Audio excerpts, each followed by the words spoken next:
Ladies and gentlemen, welcome to It's Rainmaking Time. This is Kim Greenhouse. It's a pleasure to be with you again. Before I share with you the interview I did with Startmail and Alex van Esteren in the Netherlands, I just want to share with you that for those people listening who value privacy, who feel and know deep inside it's a human right, that you have the right to send a letter, whether it's in regular envelope or in a package or in an email or in a text. You have the right to send private communications and to know that when you send something, it's to that person.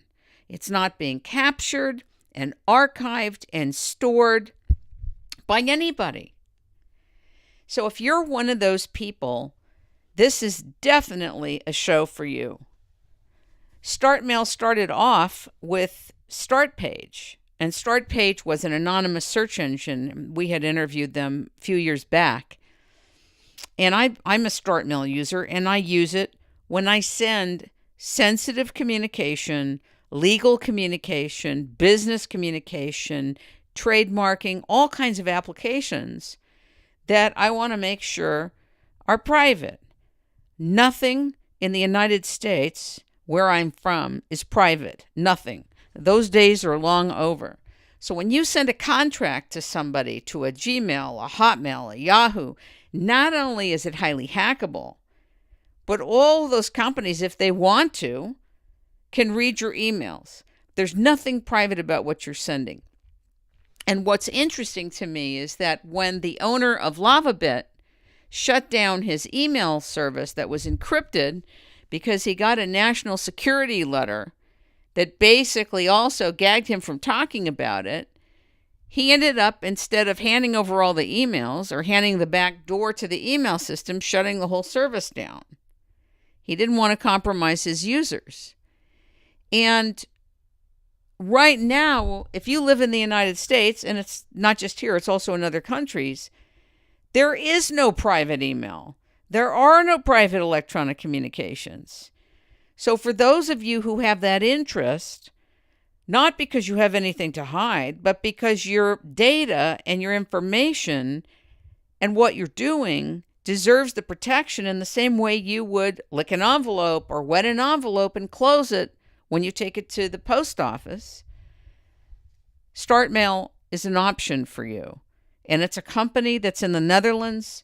It's worthy of taking seriously. And when you get a letter from the National Security Agency and you have a company like that in the U.S., you're done. Basically, this even induced Phil Zimmermann, the creator of PGP, the owner of Silent Circle, the Black Phone creator, to shut down their email service shortly afterwards. The writing was on the wall. He would be back at the National Security Agency dealing with the same type of issue. So sadly to say, in the United States, there are no provisions for privacy. So please, as you listen to this conversation with Alex van Esteren, even though I start out the interview kind of light, know that this is very serious, that you have to use a service in other parts of the world to get a modicum of privacy so that you have legal standing to have it. Ladies and gentlemen, if you have questions, please write in and enjoy the show. Thank you very much. Here it goes.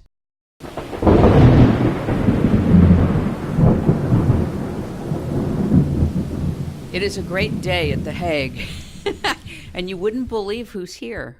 I found Startmail at startmail.com at The Hague, a beautiful location in the Netherlands. I'm here with Alex van Esteren. Yep, welcome in our office. It's a great pleasure to be with you. Ladies and gentlemen, I have been a Startmail and a Startpage lover for years. I interviewed Alex back in 2012, I believe. Mm-hmm.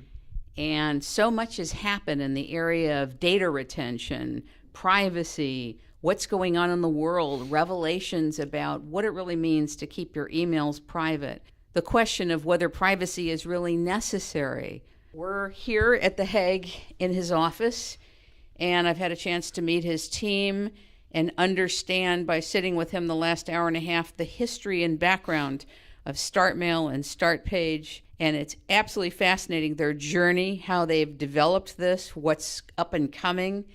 And I want you all to know about StartMail. Ladies and gentlemen, welcome one of the people that started at the beginning to develop this wonderful company, Alex von Esteren. Welcome to It's Rainmaking Time. Thank you. I would love for you to talk to us a little bit about, first of all, let's talk to the average person who is unaware why it's relevant today more than ever to maintain security of their data vis-a-vis email and search. Right. What's happening today is that all internet kind of services are cheap. Actually, they are free. And in this world, normally, and the internet is not different than normal, nothing is for free. So what happens actually is if a service is for free, you pay with your private data. Because that data is interesting for advertisers, for example, and is being sold to advertisers. In the sense of that you can, for example, do target advertising for a lot of products. And that's where the money is coming from. So there's nothing for free. And if it's for free, you have to ask yourself, what happens with my data? And why should people care today what happens with their data? I mean, I know this, you know this, a lot of people listening would know this. But what's the big deal about having your data available if you're not doing anything wrong? Well, here in the Netherlands at least, but I know a lot of places on earth where this is the case, is that privacy is a human right. And it's in the law here in the Netherlands, but in a lot of other countries as well. But actually today, the information is collected, and although you have signed the terms of service for all the services you use, so legally it's okay, but you don't pay for the service. So yeah, it's a deal actually between the service that you share your data. And what we believe, and that's our mission in life, or has become our mission in life, is that it's your data, and you have, if you don't mind, it's fine. If you don't mind that your data is collected and is used and is used for target advertising and those kind of and profiles, then it's fine. But what we believe is that you should be very careful with that data, because once it's disclosed in the internet to a service or any service, then it's on the internet probably forever. And there might be somewhere in time a reason you don't want that information to be publicly known or less publicly known, but it's yours, so keep it yours. And there's another aspect to it, and that is much broader.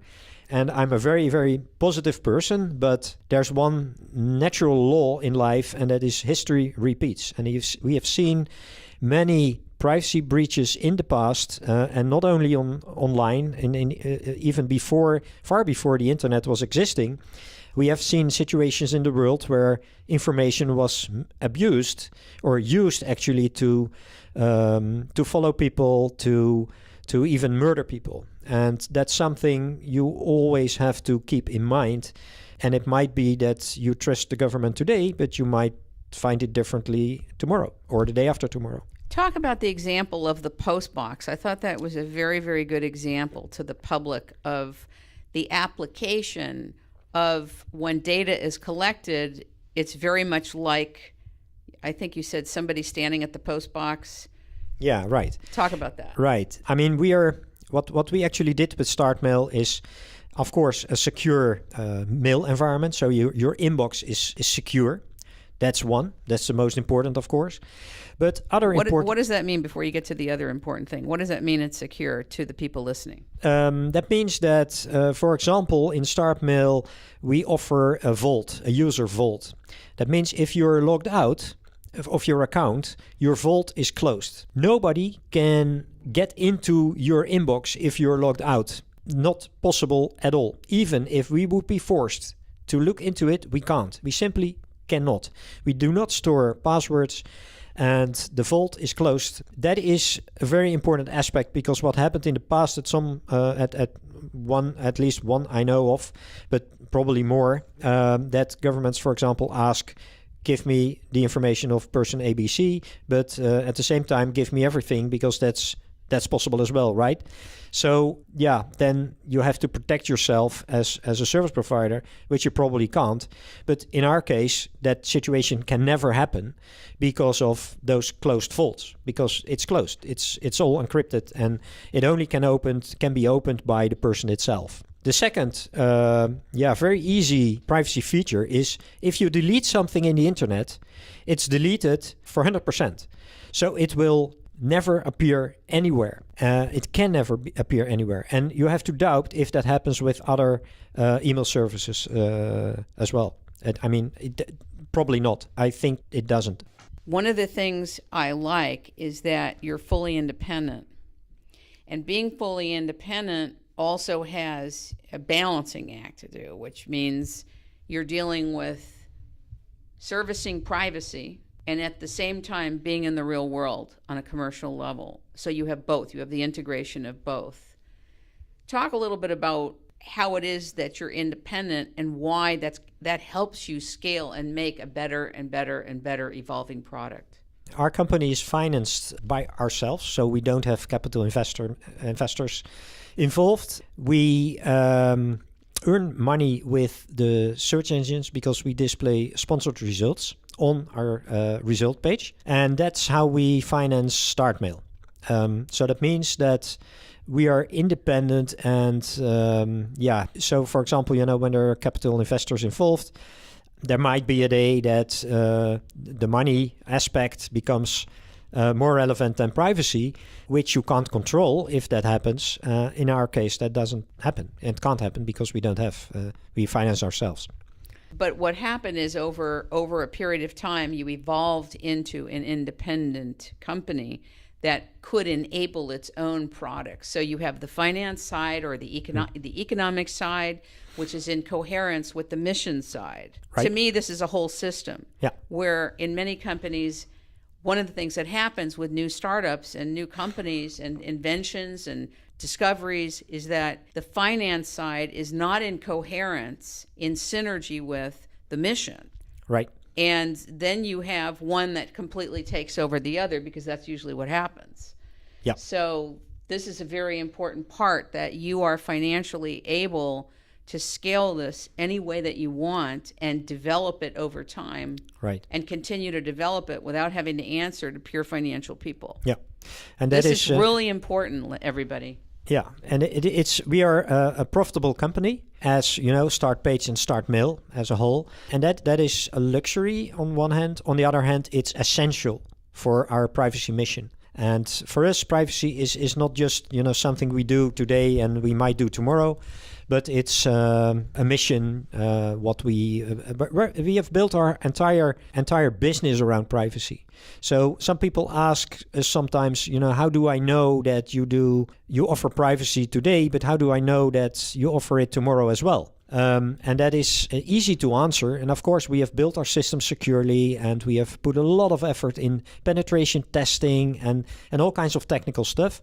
But one of the most important aspects is that if our privacy will be jeopardized by ourselves, so imagine that we would do that, then our business would be disappear and would be vanished within probably weeks or days. Because when people get known, or people get into the news, that we are not offering privacy or we are less offering less security, then it will become public knowledge, and we are done, because our whole strategy is based on offering privacy. I think that we have a public that is angry since the Snowden release of information, since finding out that the NSA has been monitoring everything for many, many years. We have people that are in outrage. We have people that are upset. We have people that are afraid. We have people that are distrustful of not just the government, but of any company that dares to say, we are securing your privacy or we're securing your data. When we found out how intensive the data breaches and the monitoring and the surveillance is, the public is very skeptical. So one of the things I appreciated listening to you this morning before we are even doing this interview is the extent to which you've gone into the features, the behind the scenes protection points that you have in StartMail. And I wondered if there's anything you want to talk about beside the obvious, which is you don't collect the IP address. What else? Yeah, we of course we have many privacy features in StartMail. Like, for example, the fact that when you delete something, it's really for 100% deleted. It's not only disappearing from your incoming queue, but it's really deleted, 100%. We have other features like, for example, email aliases. So, for example, when you want to apply for a newsletter or something, you very often have to supply an email address to confirm your existence, so to speak. And usually those email addresses are used for sending spam. What you can do with StartMail is that when you send an email, you can create on the fly an email alias. And that alias is valid for a limited time. So imagine that you say, okay, this alias needs to be valid for 2 days or for 3 hours or whatever. You can choose that, and you can receive the confirmation email and verify with the company that you exist and that you are the person they believe you are. And after that, the email address is destroyed. So when that particular email address is sent, is used, for example, for spam, then it just bounces because after the time it is valid, it's really deleted. So email is not accepted anymore on that particular. In the context of a address. newsletter, though, why would we want the alias to go away? Sometimes you need to, perhaps the newsletter is a wrong example because you have to receive an email.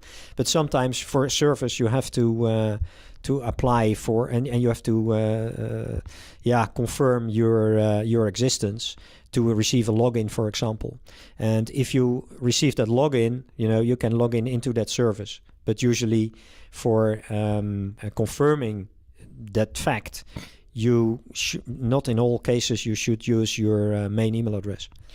You've talked about that start page, actually. I know we're talking about StartMail, but you talked about how the integration of start page works with Google. So if you're doing a search, for example, I would go in for, let's say I'm searching ducks, and I go into Start Page and I put in ducks. I could actually go into Google, but using Start Page. So I could hit Google when I go into Start Page, and then inside Google I could put ducks.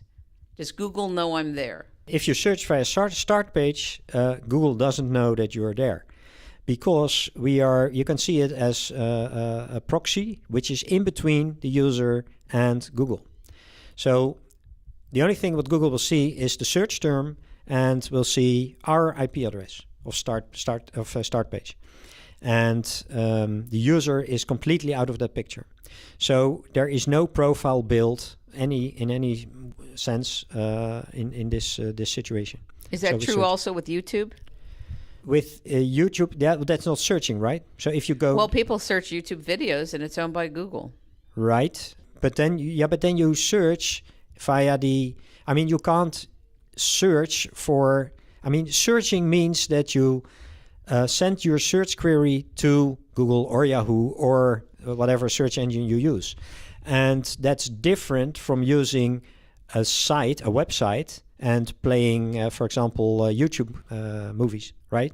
So if you go to, if you can search for a YouTube film, and that's displayed in the start page result page, and that result page is entirely private from a perspective of Google only knows any other search engine only knows knows our IP address, not yours. So that means that searching for a YouTube film and you see it into the result page of Start Page, then you're still secure and it's not added to any profile at all. if you click on a result, you go directly to a particular page. Although we have another feature in Start Page, and that's called the proxy. So if you click on, and that's displayed behind every link. And if you click on proxy, you go to a website and you're still secured. So that website would not see your IP address. So you would be hidden from that particular website as well. I understand that Start Page and Start Mail have what you call the European Privacy Seal. What is it, and why should people who see that, what should we tell ourselves about that? Well, in the beginning when we started with Start Page and offering privacy, we got a lot of questions about, or a lot of times people were asking about how do we know that you really do what you say you do, i.e. not storing my personal information. And we received the European Privacy Seal back in 2008 in the area between 2008 and now. It has been renewed several times. And that was a way for us to prove that we really do what we do. So we don't store any data. And the European Privacy Seal is a technical audit, a legal audit. It took us, I think it was around 7 months to receive that, and to prepare for receiving that, because there are many rules, procedural-wise, technically, before you receive that seal. So we received that back in 2008, and it helped us a lot because we could prove to the audience that we really offer privacy, because everybody can say that they do something, but how do you prove that? I want you to talk about the different countries of the world, the security protections relative to data. I understand that the Netherlands is one of the places in the world that has actual boots on the ground structural protections of data. There's laws protecting people's data, but some people say those laws are changing. Are you concerned? Yeah, of course we keep a close eye on that. For the search engine, that is, and of course, when you connect to our search engine, we use SSL connection. And that means that there is a secure tunnel created from your computer to our services. So that is encrypted, and we don't store any information on the search engine side. So yeah, it's important that the law is also protecting it. But we, for example, we never can offer a government, a set of data of a certain user, for example, what he searched for in the last 2 years. Because we simply don't have that information. So that is one of the securities you have as a user. We don't have any information on the search engine at all. No IP address, no whatsoever. Even no search terms from people, although they were anonymized. But laws are subject to change, and of course there are voices here in the Netherlands that say that we have to have more strict legislation because of protecting ourselves against terrorism and pedophiles and those kind of things. But at this moment in time, that is not a law yet. And we keep a close eye on that and protect ourselves. And for example, for Start Mail, if it would be necessary to move our servers to a country where the legislation is much better, we could move it. And that's something what we keep in the back of our minds. But today that is not applicable at all. I was under the impression several years ago that Switzerland, which is a country that's known for its privacy, would also be a good place to have servers. But then after what happened with the banking laws changing in Switzerland, I would figure that if the banking laws are going to change and the people that thought they had private accounts or private monies in Switzerland all of a sudden are suspect, and that now could be breached by the United States, or who knows who else could breach it. So once the banking area can be breached and you lose your privacy in banking, I can't imagine that Switzerland would be what we thought it would be in the data area, because it used to be known as a place to have a secure, to secure your data. It was one of the best in the world. What do you think about that? And do you think I'm wrong in my current understanding of where Switzerland's at? Yeah, but I think in these times, every country needs to protect themselves against terroristic attacks and so on. So that means that in every country there's a lot of discussion going on how far such a law should go. And that's still pending. And even in Switzerland, that's going on. In the Netherlands, that's going on. That's in every country going on. Although the Netherlands is one of the best countries privacy-wise at this moment in time. And better than Iceland? Iceland is pretty was good. Considered pretty good. Yeah, that's true. Norway, same, because it's outside of the European Union. Those kind of things you have to think about. And again, for example, for the search engine, we don't store any information. So there's nothing. And you can protect yourself, the way you connect to a search engine or to any site. So that helps. And it's an ongoing thing. It's not that we have built technology to protect our users' privacy. It's something what's moving and what's developing, and we need to react on those kind of situations. I would like you to talk to the audience about the distinction between end-to-end encryption and server-side encryption. I think it's a really important distinction you made earlier in our conversation this morning, and I'd like you to talk a little bit about that to the audience. End-to-end encryption in the browser, because that's what I have to say or have to add. In the browser, end-to-end encryption actually doesn't exist, because end-to-end encryption, and now we get a little technical, end-to-end encryption in the browser needs to use JavaScript. And JavaScript is considered as not being secure for encryption at all. I won't go into the technical details. We have written a white paper for StartMail, which you can download. You can find a link on our homepage, the startmail.com homepage. If you go all to the bottom, you find a link to the technical white paper. And there we have explained why end-to-end encryption is not really existing for browsers. Having said that, we offer a way to use end-to-end encryption with StartMail, and we are IMAP compatible. So if you install a PGP plugin on your Apple Mail or Thunderbird or any email client where there is an add-on available for encryption, you can do that, and that is the real end-to-end encryption, because then your private key stays on your PC. And a lot of technical-oriented people consider that as being the only way to be real 100% secure from a perspective of where does the private key lives, because the private key is the main key to decrypt and encrypt an email, or to decrypt an email. And that is for technical people very easy to do. For common people, installing plugins and those kind of things are very hard to do. And the user's PC is the most vulnerable for attacks. And it's as a user, an ordinary user, you very often don't know how to protect your PC against attacks. If you're under attack of a very creative hacker, they can do anything and you won't notice. So, and of course you run a virus scanner and those kind of things, but it is not enough. And what we say is we do server-side encryption, and what we say is we know how to protect your key pair on our servers.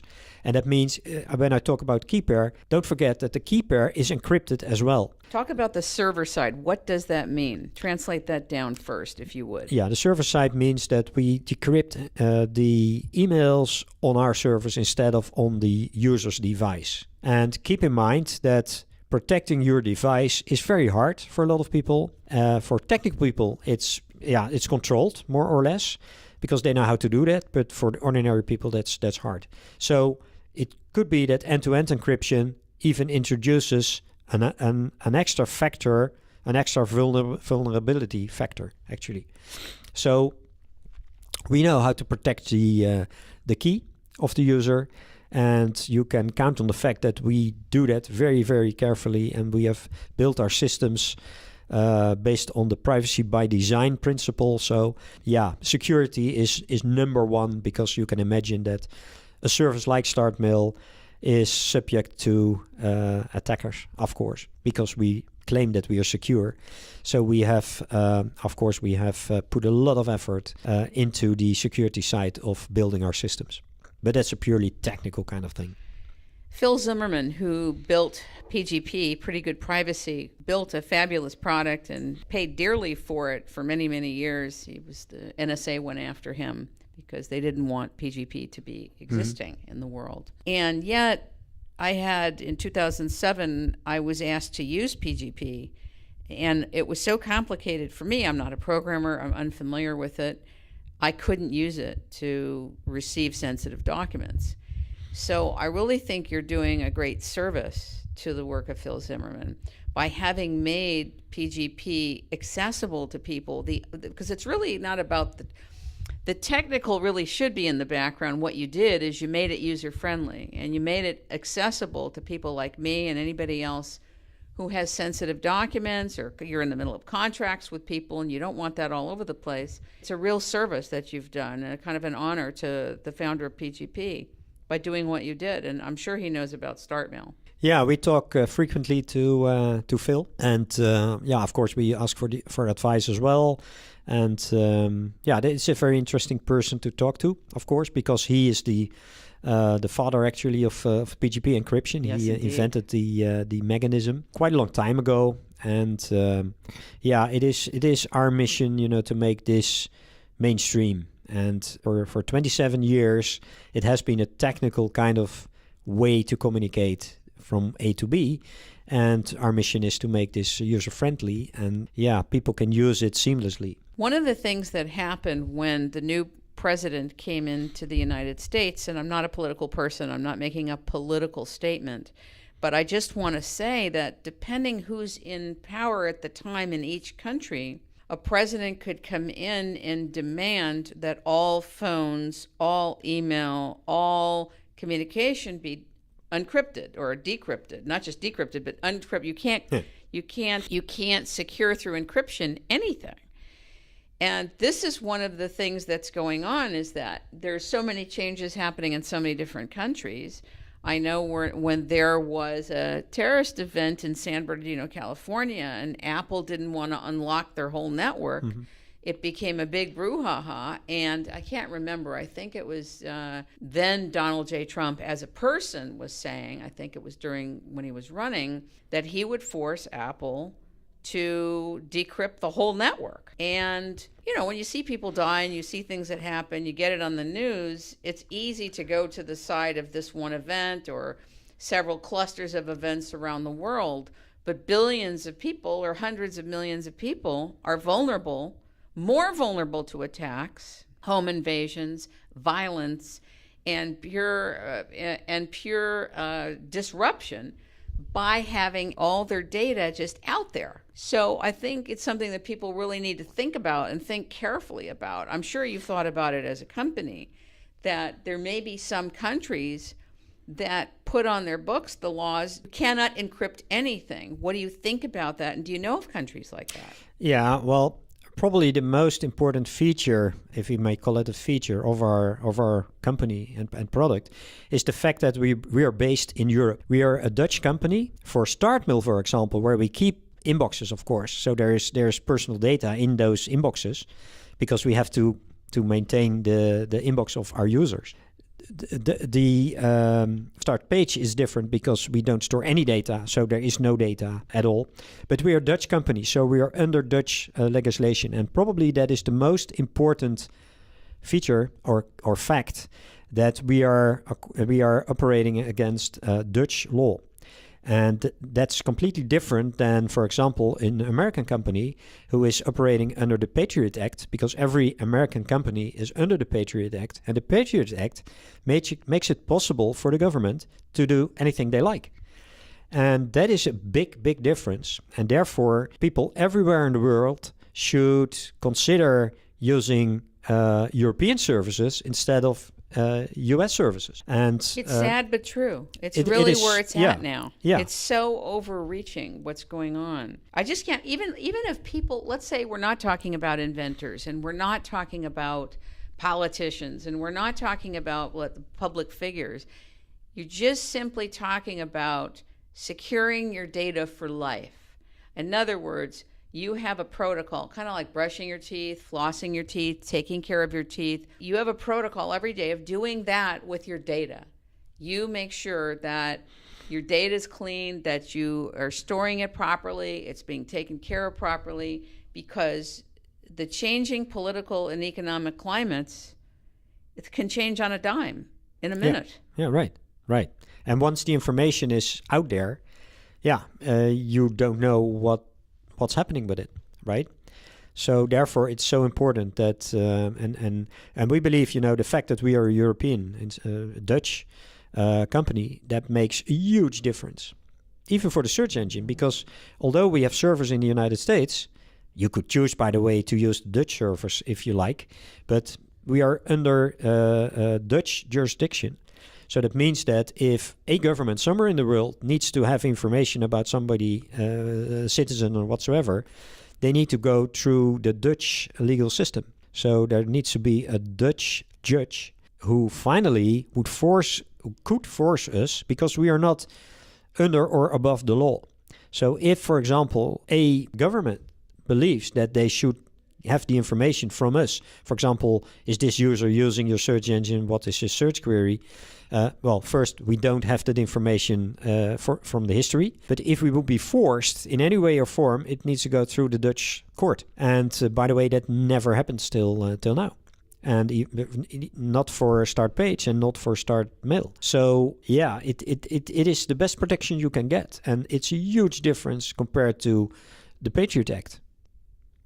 We think it's normal because we are a Dutch company. We believe that it's kind of something which is every day just a common fact that we are Dutch. But it's a huge and very important privacy factor. Talk a little bit about the recent developments, if there's anything you'd like to share with the public. I mean, I interviewed you 7 years ago. And talk a little bit about if there's anything you'd like to share with the public about some of the developments that you can talk about now that's happened in the last couple of years or that may be upcoming.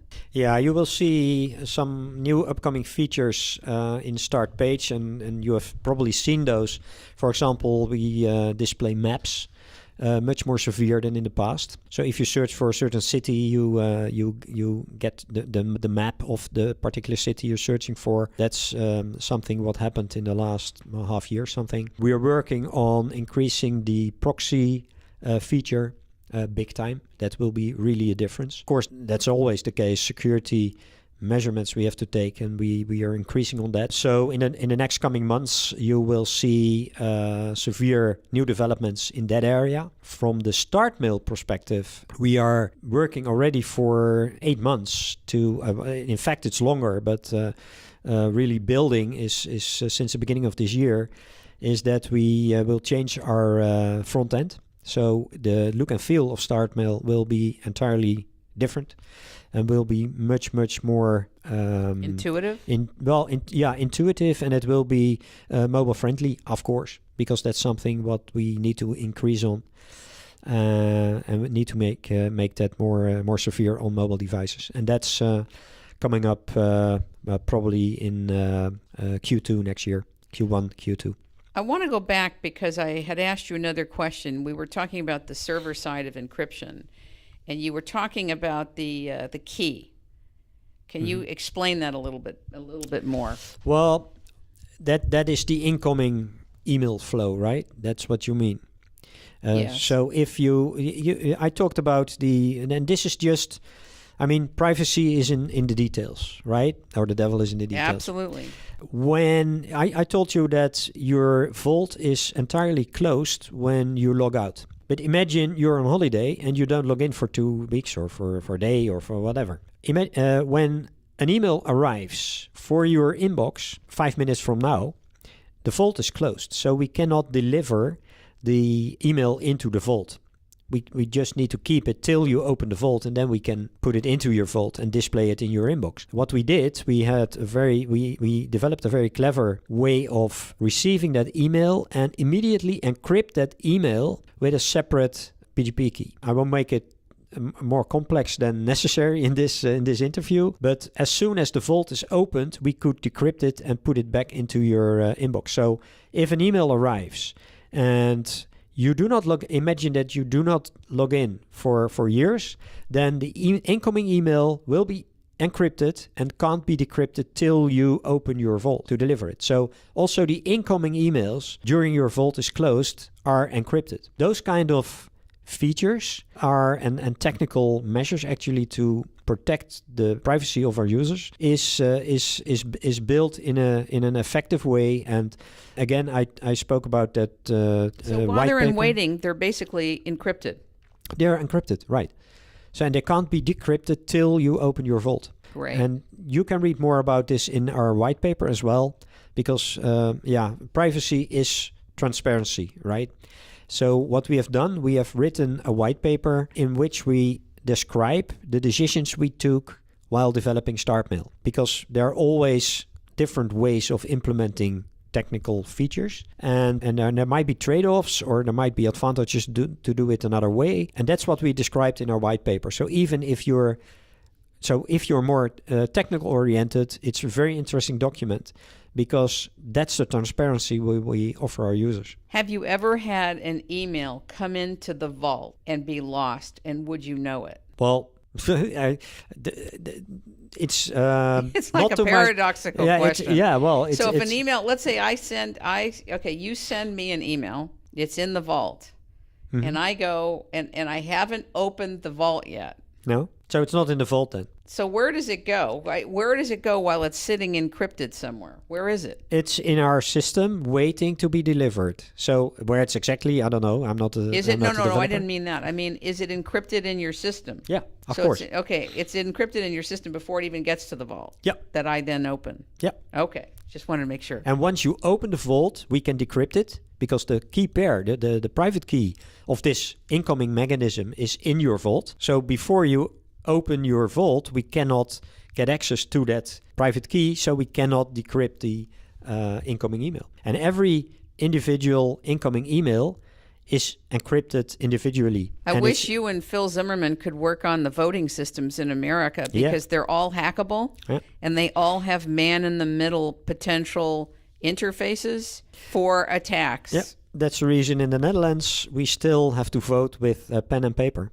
With a pencil, because we had we had a digital way to do that a couple of years ago, and then it was proven it was hacked, and our entire democracy is dependent on these kind of mechanisms. Very important. Very important. We There's still, that's great. We still have a red pencil to vote in the Netherlands, and it will be changing some days probably, but it needs to be secure. So I don't see how you can do that in a way. Perhaps encryption can help, but it is a very sensitive process. After all these years of being with StartMail and StartPage and going through the whole evolution from the beginning in the search area, where are you now when you look at the world in your position, having these two products that are major and very different in a world that is appearing to be morphing into a surveillance global apparatus? Yeah, what I said before is that privacy is our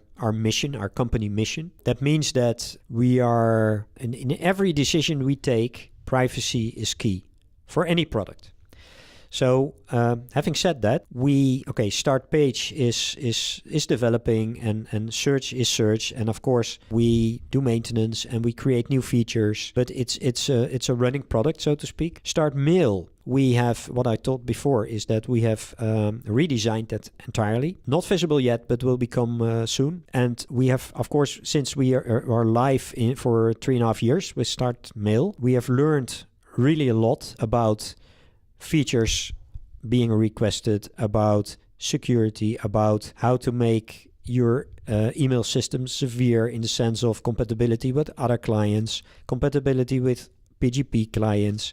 It's an open world, so there are a lot of influences in this product, what needs to work. And compatibility is, in technical terms, always a difficult thing, because you need to connect and you need to communicate to applications which are built by other people where we don't have any control over. And of course, there are standards, and we are applying to those standards, but there are very often small differences, small tweaks, small incompatibility things, items or issues, and then you need to solve that. So we have done a lot of work to make it work. So that's in there, and especially the experience we have with how to build a secure system and how to make sure that the system is scalable, how to make sure that the system is ready for future developments, because that is a very important thing. Yeah, that changed over time, and in the whole new setup, we have taken that into account. So we are really, really ready for the coming years, so to speak. That's great. I want to talk a little bit about other competitors out there in this privacy world on an email level that are maybe saying they're doing exactly what you're doing. Is that true?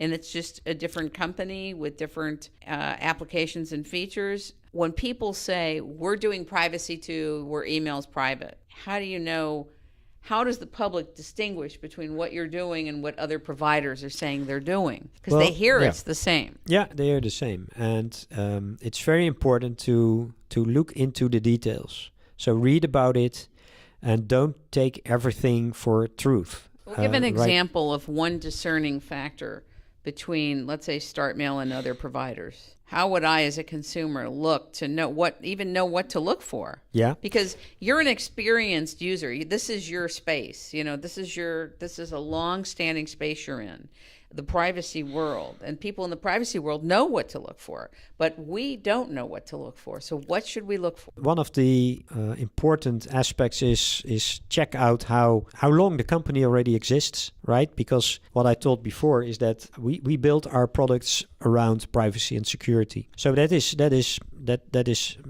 something you can trust on. Therefore, and privacy in the end is trust.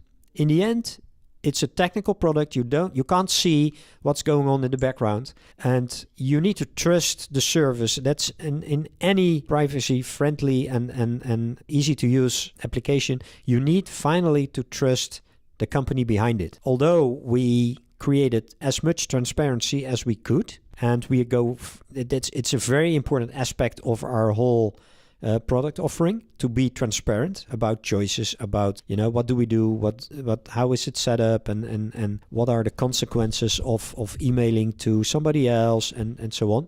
So that is one of the most important guarantees, if I may talk about guarantees, you can get. But yeah, in the end, look into the details, check it out, and very often it's a technical thing. Like what? Give us something. Like for example, end-to-end encryption. I mean, that is a kind of a verb almost nowadays.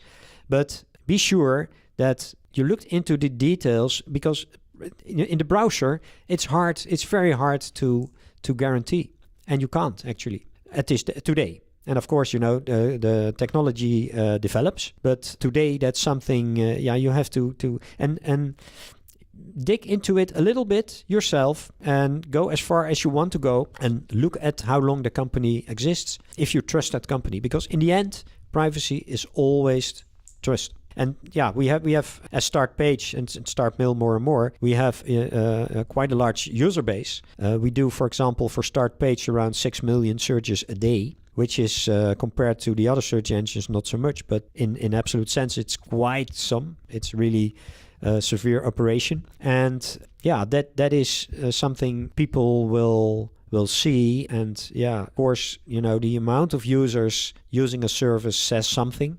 That's also, and how, for example, the media writes about a specific service. So it's hard to, of course, I say you can trust us, because I know how it's developed, and I know the people who developed it. But as a user, that's difficult. That's true. But you can. But there are certain parts of the structure of what you have set up, where you are, what your mission is about, how the company has developed and evolved over time, and what you're paying attention to and putting money and time and energy into is a part of what we would look at. Yeah.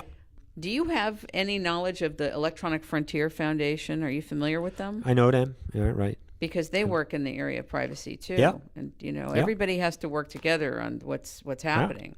Yeah. And of course, we know that organization, and we work together if possible. Sometimes we get questions, or there are events where we cooperate. That's. But there are a lot of privacy organizations around, and more we work together with those. especially also in the Netherlands, in the United Kingdom, Privacy International, for example. So yes, we are cooperating with those as much as possible. That's great. Do you want to talk about that event with Edward Snowden? Yeah, talk a little bit about that. Give us a context and share, because a lot of people love him, even though a lot of people feel he did something terrible. I happen to be glad that he did what he did. I feel very bad about what happened to him and what's happening to him. But share a little bit about that event. Yeah, we were involved in the premiere of the Snowden movie in the United States. And we had some contacts in that area, and we thought it was a good idea to do the same in the Netherlands. And we discussed that with what they said is it's fine, we don't cooperate, but we need to have Snowden and Q&A after the movie. And so we asked the lawyer of Snowden, and he said yes. So we had a very nice event where we invited Privacy Minded the Netherlands into the Theater Tuschinski, a very nice theater in Amsterdam. And so the movie was attended. And after the movie, there were two brief explanations about Startpage and Amnesty International, which cooperated in that event. And then Edward Snowden appeared on the screen, which was for us a very exciting moment, because we believe that Edward Snowden is a hero from the perspective of letting the world know what's happening behind the scenes. But before those revelations, we didn't know, and so now we are a democracy again, because we know. So we can change it. We can change our lives. We can change our behavior. So that's a very that has been a very exciting event. And so we asked the public for questions. They wanted to ask Edward Snowden, so we made a selection out of that, and that was asked on the screen. So we had a very nice hour together with Edward Snowden, right? And it's in the privacy area. It's a big name, and it was a very pleasant conversation, I could say. Yeah.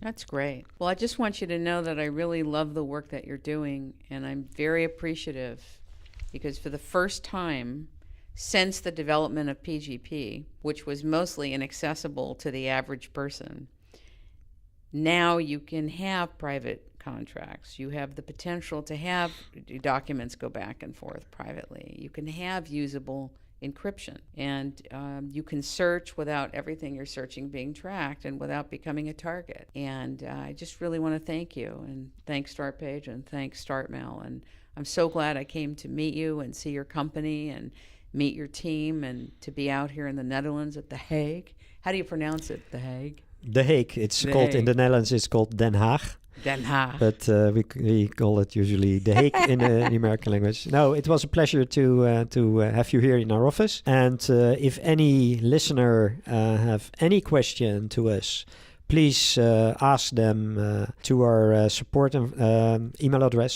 support@startmail.com.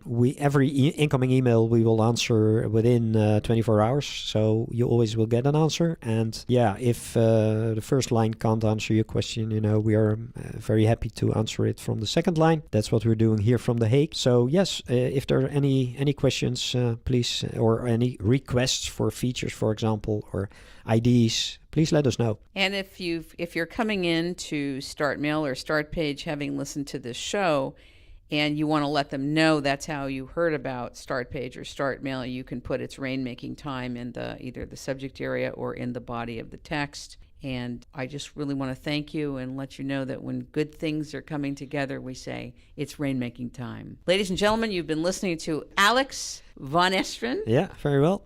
From StartMail. God, pronouncing that last name. Let's say your last name. I will explain it. I will pronounce it in Dutch. It's Alex van Esteren. Alex van Esteren. Yeah, well, that's fine. Very well. Thank you very much. It's Rainmaking time. You're welcome. If you would like to hear more shows from It's Rainmaking Time, go to itsrainmakingtime.com. You can also hear us on It's Rainmaking Time at iTunes, and It's Rainmaking Time at YouTube. This is Kim Greenhouse. It's been a pleasure and an honor to be here. Thanks for listening.